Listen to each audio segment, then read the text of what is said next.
क्योंकि मुझे हर वीक जिसकी भी गट फीलिंग आती है वो बहुत सही होती है। इस बार मुझे अपने लिए आई और मैं विक्ट हो गया। Was right. मुझसे पूछा गया कि अगर आप नहीं तो कौन, तो मैंने करण का नाम दिया। ओके, उसके अलावा ऑफ कोर्स हम जानना चाहेंगे बाहर आने के बाद आपकी जो एक रिलेशनशिप को क्लैरिफिकेशन मिली है। मेरे रिलेशनशिप को क्लैरिफिकेशन की ज़रूरत बिल्कुल भी नहीं थी, क्योंकि मुझे अपने रिलेशनशिप पे बहुत ज़्यादा भरोसा है। इट्स जस्ट दैट उस पॉइंट पे पूरे इंटरव्यू के बीच में से उठा के जो चीज़ बोल दी गई थी, मैं काफ़ी ज़्यादा इमोशनल हो गई थी। But then I was back again. मैंने उस चीज़ का कभी उसके बाद दोबारा जिक्र नहीं किया अगले दिन से, बिकॉज मुझे अपने रिलेशनशिप पे पूरा भरोसा है। That was surprising for me also.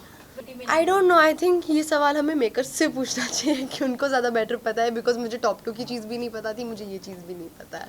लेकिन कहीं ना कहीं ऐसा लग रहा था कि आप खो गई थी ईशा और अविनाश के बीच में। आप थोड़े से आपने नायरा से बात करने की कोशिश की, आपने मैंने कोशिश नहीं की, मैंने बात की। किया आपने, लेकिन कहीं ना कहीं उनके बीच में आप खो गई। ऐसा आप अगर आप देखें, कन्वर सर ने भी माना कि कहीं ना कहीं आप वो ग्रुप के वजह से ये आज आप इतना आउट हुई है। मैं डेफिनेटली ये नहीं कहूँगी कि मैं ग्रुप की वजह से आउट हुई हूँ। ये कहना तो बहुत ही ज़्यादा गलत हो जाएगा कि मैं ग्रुप की वजह से आउट हुई हूँ। क्योंकि आप सबसे बात करते थे, आप सबसे बात करते थे। अगर हम देखें पूरे बिग बॉस में सबसे मिलाकर आप बात करते थे, लेकिन कहीं ना कहीं ईशा और अविनाश के वजह से आप ये थोड़ा बैकआउट हुआ है आपका। आई डोंट रियली नो कि अभी मैंने एपिसोड्स नहीं देखे हैं, मुझे नहीं पता क्या कितना दिखाया गया है, क्या कितना नहीं दिखाया गया है। इस चीज़ पे मैं कमेंट कर सकती हूँ एपिसोड्स देखने के बाद की, और मैं क्लैरिफाई कर सकती हूँ एपिसोड्स देखने के बाद कि किसको जिसको भी जो कुछ भी लग रहा है वो क्यों लग रहा है। ईशा, शो में आपको वुमन कार्ड भी खेलते हुए देखा गया है, इसके अलावा बीचिंग करते हुए भी काफी ज्यादा। पहले तो मेरा नाम आप ठीक से ले लीजिए। सॉरी। Thank you. हाँ, आप आपका क्वेश्चन। हाँ, तो आपको शो में बीचिंग करते हुए भी काफी ज्यादा बीचिंग करते हुए मुझे नहीं देखा गया है। मैं लोगों के बारे में बात कर रही थी। हाँ, मैं लोगों को ऑब्जर्व कर रही थी।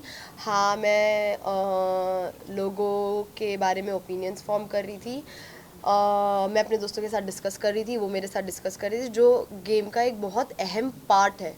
तो that is what was happening. और बीच में थोड़ी बहुत मस्ती वगैरह हो रही थी, and that's it, that's about it. आपको कॉन्फिडेंस भी अपना नहीं, वो कॉन्फिडेंस लो नहीं था, वो मेरी गट फीलिंग थी। मुझे पूरे हफ्ते से गट फीलिंग थी कि मैं जाने वाली हूँ, बिकॉज हर बार इनफैक्ट अभी मैंने इस चीज़ का आंसर दिया है कि हमारे दोस्तों के बीच में, हम सब के बीच में हमेशा ऐसा होता था कि इस बार कौन जाएगा, इस बार कौन जाएगा, इस बार कौन जाएगा, और हर बार मेरी गट फीलिंग सही होती थी, और इस बार मेरी गट फीलिंग मैं थी। और मुझे पूरे हफ्ते से कहीं ना कहीं पता था मैं जाने वाली थी, और मैं अपने दोस्तों को भी यही बोल रही थी कि this time it is me. So जैसे ही उन्होंने पूछा, मैंने अपना हाथ उठाया, because I knew I had that gut feeling, तो मैंने अपना हाथ उठा लिया। That was not confidence low. Isha ने कहीं ना कहीं आपके बारे में भी कुछ बैक बिचिंग की थी अविनाश के साथ, कि जैसे कि आप लोगों से बात करने चाहती थी, तो कहीं ना कहीं उसको लेके भी वो सवाल उठाती थी कि ये अपने कई सारे गुड पॉइंट्स बनाने के लिए कर रहे हैं। इस पर आप क्या कहना चाहिए? देखिए, मैंने अभी तक एपिसोड देखा नहीं है, तो मैं इस चीज़ पे कमेंट नहीं कर सकती, पर मैं एक चीज़ ज़रूर कह सकती हूँ कि बैक बिचिंग उसको तो नहीं कहा जाएगा। ठीक है, एक दोस्त, हम 3 दोस्त हैं, अगर किसी को किसी के बारे में कुछ लग रहा है तो उसके पीछे से बाकी 2 लोगों ने बात की है, इसका मतलब बैक बिचिंग तो नहीं हो गया है कहीं भी। उसको जो लग रहा होगा उसने बोला होगा। वैसे बाहर आप लोगों की गैंग को चुगली गैंग ये नाम दिया गया है। Yes, I'm aware. So do you think कि एक्चुअली में आप लोगों के पास में कोई टॉपिक नहीं होता था? ऐसा कुछ भी नहीं है। अगर हम दूसरों के बारे में इतनी बात करते थे, जहाँ हम उनके लिए ओपिनियंस अपने बता रहे हैं, मस्ती मजाक कर रहे हैं, जजमेंट पास कर रहे हैं, इतनी बात करते थे, तो इतना सारा हमारा खुद का हंसी मस्ती एक दूसरे के बारे में होता था। तो अब बिकॉज घर के अंदर एज सच कोई इतना स्ट्रॉन्ग ग्रुप नहीं है जिसको गैंग कहा जा रहा है, तो चुगली और गैंग को मिक्स करके चुगली गैंग बना दिया गया। बाकी I don't think it is चुगली। सब लोग यहाँ पे, शिल्पा मैम और ईशा काफ़ी अच्छा बॉन्ड शेयर करते हैं। यस, मुझे लगता है शो ख़त्म हो जाएगा, उसके बाद भी पता नहीं चलेगा शिल्पा मैम का झुकाव किसकी तरफ ज़्यादा है। ओके, आपके जाने के बाद करण ने ये कहा कि आपको अफसोस होगा बाहर जाने के बाद, जिसके साथ वो बैठे हुए थे दिग्विजय। बिल्कुल भी नहीं, not 1%, not at all. I think it is very sad because मैं अकेली ऐसी इंसान नहीं हूँ इस दुनिया में जिसको पैनिक अटैक्स और एंजाइटी अटैक्स आते हैं. कई सारे ऐसे लोग हैं जिनको पैनिक अटैक और एंजाइटी अटैक आते हैं, और लेट मी टेल यू 20 अलग अलग टाइप के पैनिक अटैक्स होते हैं, ठीक है.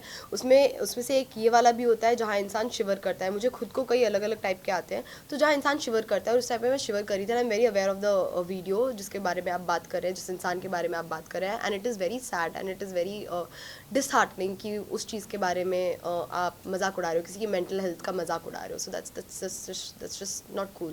वैसे आपके इविक्शन से विवियन थोड़े मतलब सैड नहीं नजर आया, उनका बहुत ही कैजुअल रिएक्शन था आपके इविक्शन के बाद. What do you want to say? Vivian is not someone who will sit and cry, ठीक है. फर्स्ट ऑफ ऑल मुझे पता है Vivian was always there for me even during my, मेरे को बस एक ही बार एंजाइटी अटैक नहीं आया था, मुझे कई दफ़ा एंजाइटी अटैक आया था. And Vivian was always there for me. Vivian always cared for me. Vivian ने हमेशा मुझे गाइड भी किया है जब भी मैंने उनसे कुछ भी एडवाइस मांगी है. मैंने उनसे 20 मिनट मांगे हैं तो उन्होंने 3 घंटे दिए हैं, 15 मिनट मांगे हैं तो 2 घंटे दिए हैं, ठीक है. So he was definitely very sad. बस उनका तरीका अलग है, उनका तरीका बाकी लोगों की तरह नहीं है. So that's that. Last question. आनी तो घर ही चाहिए, बट अगर मुझसे एक इंसान पूछा जाए तो मैं बोलूँगी विवियन. अगर हम बात लास्ट क्वेश्चन था ना. Second I wouldn't say make us try to destroy my relationship. मेरा रिलेशनशिप इतना, पहली बात तो make us didn't try to do that. Secondly मेरा रिलेशनशिप इतना फ्रेजाइल नहीं है कि बस एक स्टेटमेंट से वो टूट जाए.